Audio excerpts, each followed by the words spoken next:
Okay, real talk. A chicken farmer from Barcelona basically won World War II, and almost nobody knows his name. Not a general, not a spy with fancy gadgets. A guy who raised chickens, had zero training, and somehow made Hitler personally hand him a medal. While he was secretly working for the other side the entire time. Fact Harbor here, and stick around, because by the end of this, you'll never look at D-Day the same way. Oh, and subscribe. This one's a wild ride. It's 1944. Thousands of ships are about to cross the English Channel for the biggest invasion in human history. And the Nazis? They know something's coming. They just have no idea where. Every general, every piece of German intelligence, every gut instinct in Hitler's command points to one location: Calais, the closest crossing point to England. Makes total sense, right? It's the shortest route. It's the obvious move. Except it's not where the Allies are landing at all. Here's what most people believe about D-Day: that it worked because of raw firepower. More ships, more soldiers, more planes than the Germans could handle. That the Allies simply overwhelmed the beaches through pure force. That's the version in the textbooks, the version in the movies. But here's the thing that always bugs me. The Germans had over 50 divisions in France.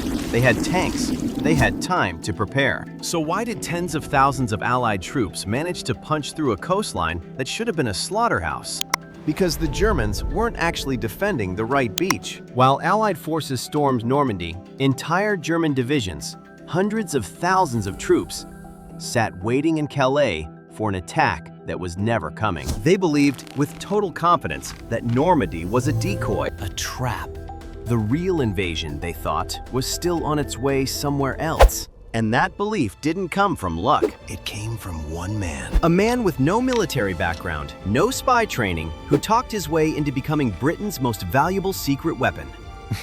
By first getting hired by the Nazis themselves. His name was Juan Pujol García. Before the war, he was running a chicken farm in Barcelona, and he'd already survived the Spanish Civil War, watched his farm seized, his family threatened, forced to fight for people he despised on both sides. So when World War II broke out, he decided he was going to personally do something about the Nazis. He walked into the British embassy in Madrid and offered to spy for them. They said no. Too weird, too random, no credentials. So Pujol pulled off something almost insane.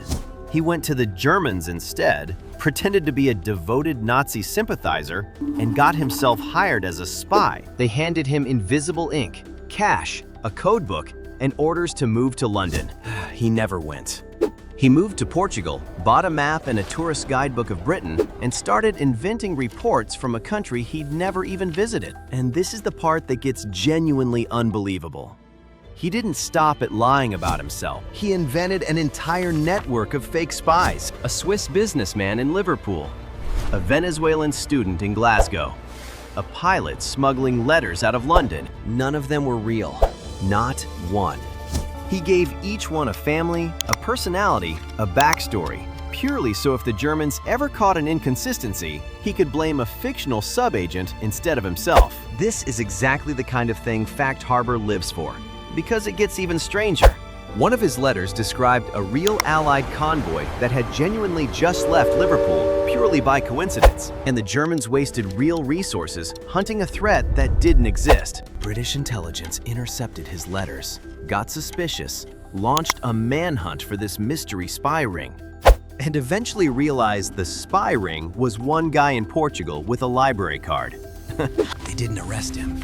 They recruited him. He was brought to London, given the codename Garbo, and handed access to genuine military secrets, so he could feed the Germans an even more convincing web of lies. By the time D-Day arrived, Garbo had built a network of 27 fake agents. He was being paid the modern equivalent of hundreds of thousands of dollars by the Nazis themselves, and had convinced Hitler personally that Normandy was a diversion. Fake tanks, fake airfields, fake armies built entirely out of inflatable rubber and plywood sat in southeast England, and German reconnaissance photographed every bit of it. Hundreds of thousands of German troops stayed frozen in Calais, waiting for an attack that would never come, while the real invasion tore through Normandy.